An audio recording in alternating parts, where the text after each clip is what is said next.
Hello, magandang umaga po. Meron lang po akong ichichika sa inyo. Bagong-bagong balita po ito.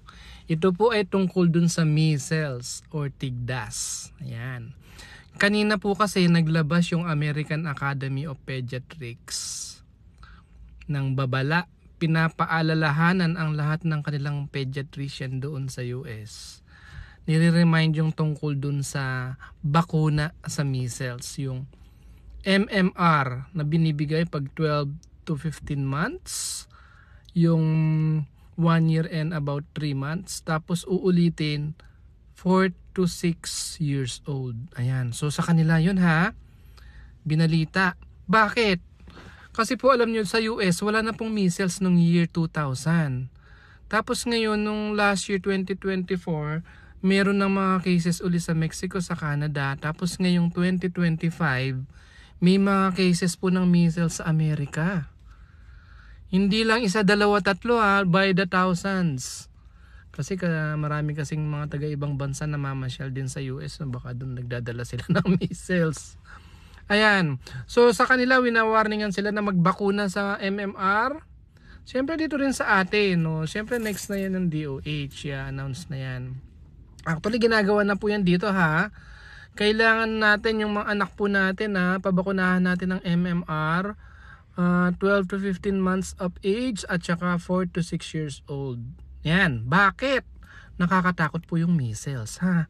Yung measles yun yung may mga red blotchy rashes, may lagnat, may ubo, may sipon at nagluluha yung mata.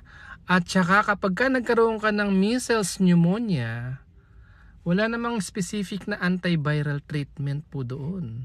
So supportive treatment lang. Marami pong mga namamatay sa measles pneumonia. Tapos meron ding measles encephalitis. Yun magkapaakyat yung virus sa brain. So nakakatakot po yan. Kaya concern po yan ha. Concern po natin yan. Concern po natin yung measles na yan. Kasi nga nakakatakot din yung sakit na yan kapag kumalat. So in case magkakaroon ka ng measles pneumonia, dun sa libro namin, immunoglobulin at pwede daw magbigay ng ribavirin. Medyo magulo kasi yung sa libro, sabi walang specific antiviral treatment, pero pwedeng bigyan ng ribavirin at saka immunoglobulin. Ang mahal po ng mga gamot na yon. At meron bang available, di ba? So in short, nakakatakot po yung measles. So sa Amerika, yun nga yung fresh news kanina lang po. Nagkakaroon daw ng mga cases by the thousands. Kaya nag-a-announce yung American Academy of Pediatrics na pabakunahan ang mga pinapaalalahanan yung mga pediatrician doon na i-remind. So yun. Kaya ito po, ayan po nire-remind ko rin po kayo. Ano pa? Good morning po, thank you.